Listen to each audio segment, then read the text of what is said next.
Welcome to Zamp Social. दीप कहते हैं 5 different languages. दरअसल ना मुझे अलग अलग भाषाओं में बात करना बहुत अच्छा लगता है। अब आप सब सोच रहे होंगे कि क्यों और कैसे।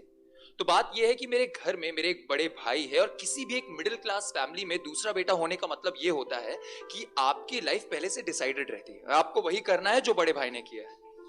बस ये एक भाषाओं का खेल था जो मैंने खुद से खुद के लिए सीखा था, भैया से नहीं मिला था मुझे। और ऐसी एक चीज थी जो भैया ने सिर्फ अपने पास रख रखी थी, मेरे साथ कभी बांटी ही नहीं। और वो चीज थी दादा दादी का प्यार। नहीं, इसमें अब भैया की कोई गलती नहीं थी।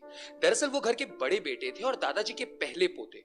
तो उनकी आंखों में भैया के लिए एक अलग ही चाहत थी। इतनी चाहत कि मानो मेरे हिस्से का प्यार भी भैया को ही दे दिया हो। जब मैं बहुत छोटा था तो पिताजी की एक नई शहर में बड़ी नौकरी लग गई, तो वो मुझे और माँ को लेकर नए शहर चले आए, लेकिन दादाजी ने भैया को अपने पास ही रख लिया। शहर बदल जाने से मुझे अपने ही दादाजी के साथ वक्त बिताने का या उन्हें करीब से जानने का मौका तो कभी मिला ही नहीं। हाँ, वो हर 2-3 महीने में हमसे एक बार मिलने जरूर आते, लेकिन कभी भी हमारे पास रुकते नहीं। और मैं हमेशा ये उम्मीद करता कि एक बार तो वो हमारे साथ रहे। ऐसे ही न जाने कितने दिन पार हो गए और मैं क्लास 7th में आ गया। भैया भी कॉलेज चले गए और अचानक एक दिन फोन आता है कि दादाजी और दादी जी कुछ दिनों के लिए हमारे साथ रहने आने वाले हैं। मैं खुशी से फूला नहीं समाया और तुरंत उनके स्वागत की तैयारियों में लग गया। अपना कमरा साफ किया, कबर्ड खाली किया, क्योंकि माँ ने कहा था कि दादाजी मेरे साथ रहेंगे। उन्हें ना लूडो खेलना बहुत पसंद है। तो मैं भागकर बाजार से नई गोटियां ले आया। वो पुरानी वाली भुला गई थी ना, इसलिए। जब वो दोनों आए तो मैं बहुत घबराया हुआ था। एक अलग सी बेचैनी थी मेरे अंदर कि क्या वो मेरे साथ वक्त बिताना पसंद करेंगे भी या नहीं। दादी जी तो बिल्कुल वैसी ही थी, पर दादाजी थोड़े बूढ़े नजर आ रहे थे। शायद उम्र हो रही थी इसलिए। लेकिन इस बार हमारे बीच चीजें बहुत अलग थी। इस बार दादाजी का पूरा वक्त और ध्यान सिर्फ मुझ पर था। जब मैं रोज सुबह स्कूल जाने के लिए उठता तो वो मुझसे पहले उठ जाते। जब तक मैं स्कूल के कपड़े पहनता तो वो मुझे सुबह का पाठ पढ़कर सुनाते।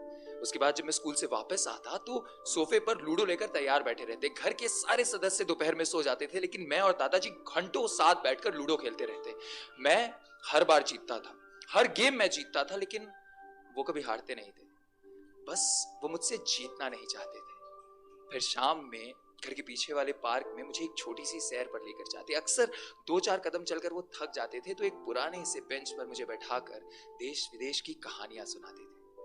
पता ही नहीं चला इन सब चीजों में कब 3 से 4 महीने बीत गए। और एक दिन अचानक शाम में मेरे हाथों एक कांच का कटोरा गिर गया। वो माँ का सबसे फेवरेट कटोरा था। तो माँ दौड़ते हुए आई सामने से मुझे थप्पड़ मारने के लिए, लेकिन इतने में दादाजी बीच में आकर मुझे दूसरे कमरे में ले गए। मैं बहुत घबराया हुआ था। एक अलग सी बेचैनी थी मेरे अंदर कि अभी तो दादाजी ने बचा लिया है, लेकिन कल क्या होगा। पर न जाने कैसे दादाजी ने शायद उस बेचैनी को समझ लिया था। इसलिए मेरा ध्यान भटकाने के लिए मुझसे कहा कि एक काम करो, जो एक पेन और एक पेपर ले आओ। तो मैं वो लेने चला गया। अगले दिन जब मेरी नींद खुली तो दादाजी सो रहे थे।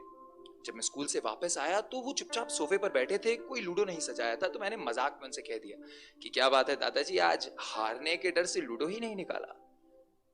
और न जाने क्यों ये सुनते साथ ही उन्होंने एक ऊंची आवाज में मुझे डांट दिया। मुझे समझ में नहीं आया ऐसा क्यों हुआ। बहुत खराब लगा मुझे। थोड़ा गुस्सा भी आया उन पर कि मेरे दादाजी ने पहली बार मुझे डांटा, और वो भी मेरी गलती के बिना। और वो आखिरी बार था जब मैंने उनकी आवाज सुनी थी। उस शाम उन्होंने अपनी आवाज खो दी, and just 2 days after that he died. They thought I was too young, so they never told me that दादाजी को फाइनल स्टेज कैंसर था। अगले दिन जब उनकी बॉडी घर पे लाकर रखी गई तो घर के सारे लोग रो रहे थे, छोटे बड़े सब। भैया को तो 2 लोग लगे थे संभालने के लिए, लेकिन मैं रो नहीं पा रहा था। मेरी आंखों में एक भी आंसू नहीं था। शायद दादाजी के साथ इतने कम समय में मैंने इतनी ज्यादा जिंदगी जी ली थी कि मुझे वक्त चाहिए था अपने सामने रखे उस सच को समझने का। जब आप किसी एक तेज रोशनी को बहुत करीब से बहुत ज्यादा देर के लिए देखकर नजरें फेरते हो ना, तो आपको चारों तरफ बस अंधेरा दिखता है। और मेरे दादाजी मेरे लिए मेरा सूरज बन चुके थे। उनके बिना मुझे अपनी पूरी जिंदगी किसी अंधेरे में लग रही थी। रह रहकर मैं घर वालों पर बहुत गुस्सा होता, और फिर खुद पर कि यार कभी उन्होंने मुझे कुछ बताया क्यों नहीं उनके बारे। लेकिन उससे ज्यादा गुस्सा मुझे खुद पर आता कि मैंने खुद से कभी उनसे कुछ पूछा क्यों नहीं। हर रोज स्कूल से आकर मैं चुपचाप उस सोफे के सामने बैठ जाता था।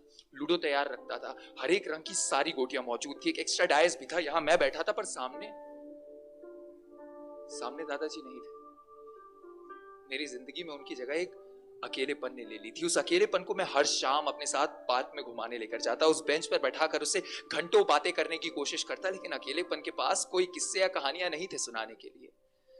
जब हम रात में वापस घर आते तो वो अकेलापन अपने साथ एक बेचैनी को ले आता, एक ऐसी बेचैनी जो मुझे रात भर सोने नहीं देती, क्योंकि वो बेचैनी ये बखूबी जानती थी कि अगले दिन जब मैं सुबह उठूंगा तो दादाजी नहीं होंगे सुबह का पाठ सुनाने के लिए। इसलिए मैं रात भर बिस्तर पर बस करवटें बदलता रहता।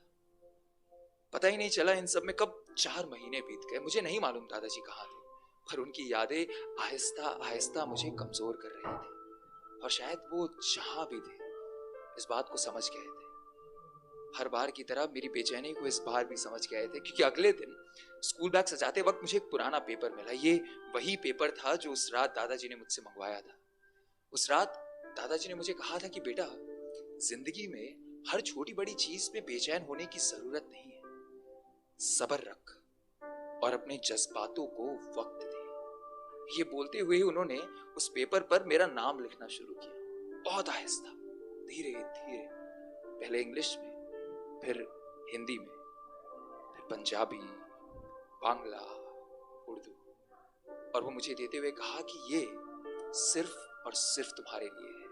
ये तुम्हें हमेशा याद दिलाता रहेगा कि सब्र रखना कितना जरूरी है और उतना ही खूबसूरत भी। आज इस बात को 12 साल हो गए हैं। मैंने आज भी उस पेपर को अपने पास संभाल कर रखा है और अपने नाम को उन 5 अलग अलग भाषाओं में याद कर लिया है।